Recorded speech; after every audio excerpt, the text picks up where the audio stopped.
Hey guys, അപ്പം എൻ്റെ അനിയത്തിയായിട്ട് evening ഒക്കെ ആയപ്പോഴേക്കും ഞങ്ങൾ പുറത്തൊക്കെ ഒന്ന് പോകാമെന്ന് വിചാരിച്ചിട്ടുണ്ടായിരുന്നു. പള്ളിയിൽ പോലാണ് മെയിൻ ഉദ്ദേശം. ഇവൾ ആദ്യം ഇങ്ങനെ ഇരുന്നെങ്കിലും പിന്നെ കുറച്ച് കഴിഞ്ഞിട്ട് ഇവൾ ഉറങ്ങിയിട്ടുണ്ടായിരുന്നു. ഇവൾ ഉറങ്ങുന്നതുകൊണ്ട് തന്നെ ഇവളെ പിടിച്ചിട്ട് ഇരിക്കുന്നുണ്ടായിരുന്നു. ഞാൻ ഒന്നാതെ സ്കൂട്ടറിലാണ് പോകുന്നത്. അപ്പോൾ ഇവൾ താഴെ വീഴാൻ പാടില്ലെന്ന് വിചാരിച്ച് ഇവളെ ഞാൻ സൂക്ഷിച്ച് എങ്ങനെയൊക്കെയോ പിടിച്ചിരുത്തിയിട്ടൊക്കെയാണ് പോയിട്ടുണ്ടായിരുന്നത്.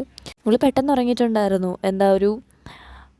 ഒരു 10 മിനിറ്റെങ്കിലും ഇവൾ ഉറങ്ങാണ്ട് നിന്നിട്ടുണ്ടായിരുന്നു സ്റ്റാർട്ടിങ്ങിൽ കുറച്ച് നേരം. പിന്നെ ഇങ്ങനെ പതുക്കെ ഇങ്ങനെ കണ്ണൊക്കെ അങ്ങോട്ട് അടഞ്ഞ് വരുന്നുണ്ടായിരുന്നു.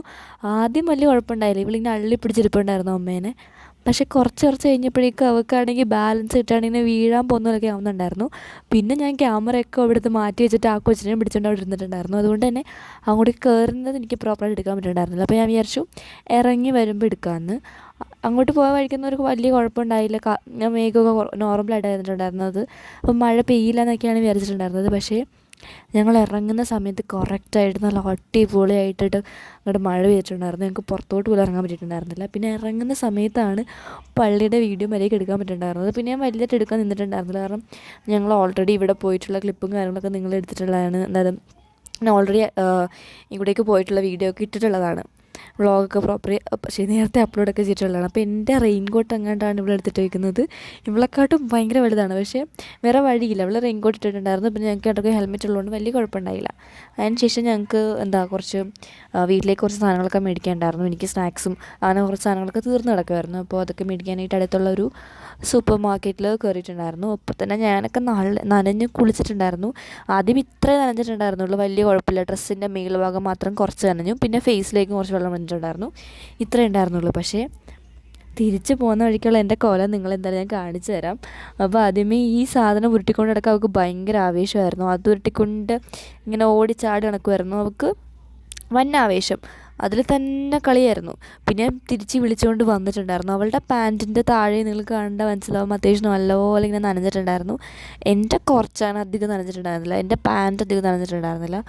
അവളുടെ പാൻറ്റ് അത്യാവശ്യം നനഞ്ഞിട്ടുണ്ടായിരുന്നു. പിന്നെ ഫേസിലൊന്നും അങ്ങനെ ആയിട്ടില്ല, മുടിയൊന്നും നനഞ്ഞിട്ടില്ല. അപ്പോൾ പനി പിടിക്കത്തൊന്നുമില്ല, ആ ഒരു ഇത് സേഫായിട്ട് നിന്നു. അപ്പോൾ തല നനയ്ക്കാൻ പാടില്ലെന്നുള്ളത് ഇത് മാത്രമേ ഉണ്ടായിരുന്നുള്ളൂ. പിന്നെ എൻ്റെ അമ്മയുടെ ഇവളുടെയും ഫേവറേറ്റ്സ് ആണ് ഇത്. ഞാൻ അധികം കഴിക്കുന്ന ഒരു ബിസ്ക്കറ്റല്ല, പക്ഷേ ഇവർക്ക് രണ്ടുപേർക്കും ഇത് ഭയങ്കര ഇഷ്ടമാണ്. പിന്നെ ഞാൻ കിട്ടിയാൽ കഴിക്കും മാത്രമേ ഉള്ളൂ, അല്ലാണ്ട് വലിയ ആവാശമൊന്നുമില്ല ഇതിനോട്.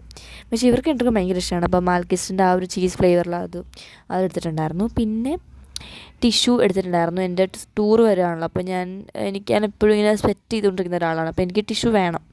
അങ്ങനെ ടിഷ്യൂ എടുത്തിട്ടുണ്ടായിരുന്നു. പിന്നെ എന്തെങ്കിലുമൊക്കെ അപ്പോൾ തന്നെ ഞാൻ കാണിച്ചു നോക്കി. അപ്പോൾ ടിഷ്യൂ എടുക്കുന്നത് സേഫ് ആയിരിക്കും എന്ന് വിചാരിച്ചിട്ട് ടിഷ്യൂ എടുത്തിട്ടുണ്ടായിരുന്നു.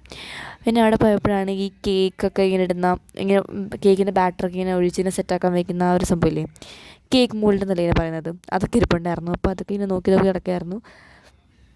വേറെ പണിയൊന്നും ഉണ്ടായിരുന്നില്ല. അപ്പോൾ അതൊക്കെയൊക്കെ പോകാൻ വിചാരിച്ചിട്ട് ഓരോന്നൊക്കെ നോക്കിയിട്ടുണ്ടായിരുന്നു. പിന്നെ നമ്മുടെ ഡിഫറെൻറ്റ് ഷേപ്പിലുള്ള ക്യാൻഡിൽസൊക്കെ ഉണ്ടായിരുന്നു. റോസ് ഷേപ്പിലൊക്കെയുള്ള ക്യാൻഡിൽസൊക്കെ ഉണ്ടായിരുന്നു. അപ്പോൾ അത് കണ്ടപ്പോൾ അവൾക്കതെടുത്ത് നോക്കണം, അത് വേണം എന്നൊക്കെ പറയുന്നുണ്ടായിരുന്നു. പിന്നെ അതൊക്കെ അവിടെ വെച്ചിട്ട് ഞങ്ങൾ ആ ഒരു സെക്ഷനിൽ നിന്ന് ഞങ്ങൾ മാറിയിട്ടുണ്ടായിരുന്നു. പിന്നെ സ്റ്റേഷനറി സപ്ലൈസൊക്കെ വെക്കുന്ന സ്ഥലത്ത് നിന്ന് ഞാനൊരു റബ്ബർ എടുത്തിട്ടുണ്ടായിരുന്നു. കാരണം എൻ്റെ റബ്ബർ ഇവിടെ വെച്ചാലും കാണാണ്ടാവും. പക്ഷേ ഇത് മേടിച്ച് വീട്ടിൽ വന്ന് പിറ്റേ ദിവസം സ്കൂളിൽ പോയപ്പോഴേക്കും എൻ്റെ ബാഗ് കിടപ്പുണ്ടായിരുന്നു. എൻ്റെ കാണാണ്ട് പോയ റബ്ബർ. അല്ലെങ്കിലും എനിക്കറിയാം ഇവിടുന്നെങ്കിലും ഇത് വാങ്ങിച്ചു കഴിഞ്ഞാൽ എൻ്റെ കാണാണ്ട് പോയ റബ്ബർ എനിക്ക് തിരിച്ച് കിട്ടുമെന്ന്. പിന്നെ സ്റ്റേഷനറി ഏരിയാസിലൊക്കെ കുറച്ചധികം എനിക്ക് സ്റ്റേഷനറി ഐറ്റംസ് ഒന്നും അങ്ങനെ വാങ്ങിക്കാനുണ്ടായിരുന്നില്ല. എൻ്റെ കയ്യിൽ ഓൾറെഡി ഉണ്ട്. ആകെ ഒരു നീല പേനയാണ് ഉപയോഗിക്കുന്നത്. പിന്നെ എനിക്ക് വേണ്ട ഒരു ഗ്ലൂ ആയിരുന്നു. കാരണം എപ്പോൾ നോക്കിയാലും ഈ സാധനം എൻ്റെ കയ്യിൽ കാണില്ല. അപ്പോൾ ഒരെണ്ണം വേണം എന്ന് ഞാൻ വിചാരിച്ച് വെച്ചേക്കുമായിരുന്നു. അപ്പോൾ വാങ്ങിച്ചപ്പോൾ ഒരു വലുത് മേടിക്കാമെന്ന് വിചാരിച്ചു. പിന്നെ എനിക്ക് ഇനി ഇതൊന്നും തപ്പി നടക്കേണ്ട ആവശ്യമില്ലല്ലോ. പിന്നെ ബിസ്ക്കറ്റിൻ്റെ ഒരു ഏരിയയിലേക്ക് എത്തിയിട്ടുണ്ടായിരുന്നു. അപ്പോൾ കുറച്ച് ബിസ്ക്കറ്റ്സും അങ്ങനെ കുറച്ച് സാധനങ്ങളൊക്കെ മേടിച്ചിട്ടുണ്ടായിരുന്നു. അധികം മേടിക്കാൻ നിന്നിട്ടുണ്ടായിരുന്നില്ല. പിന്നെ പച്ചക്കറിയുടെ സെക്ഷനിലെത്തി. അമ്മയുടെ മെയിൻ ഏരിയ. ഇവിടെ എനിക്ക് പ്രത്യേകിച്ചൊന്നും നോക്കാനൊന്നും കാര്യങ്ങളൊന്നുമില്ല, ഇവൾക്കും ഒന്നും നോക്കാനില്ല. ഞങ്ങൾ ആ സാധനത്തിലുള്ളതൊക്കെ ഇങ്ങനെ അടുക്കി പറക്കി വയ്ക്കുമായിരുന്നു. പിന്നെ ഇയാൾക്ക് പൊക്കിക്കൊണ്ട് നടക്കാൻ പറ്റുന്നുണ്ടായിരുന്നില്ല, വെയിറ്റ് ആയി തുടങ്ങി. പിന്നെ ഞാൻ കുറച്ച് ഹെൽപ്പ് ചെയ്തിട്ടുണ്ടായിരുന്നു. അതൊക്കെ കഴിഞ്ഞ് വീട്ടിലേക്ക് പോകുന്ന ആ ഒരു ഇതാണ് നിങ്ങൾ ഈ കാണുന്നത്. ഭയങ്കര മഴയും കാര്യങ്ങളൊക്കെ ആയിരുന്നു. അപ്പോൾ അത് മാത്രമല്ല ഇന്നത്തെ video. Thanks for watching. Bye bye.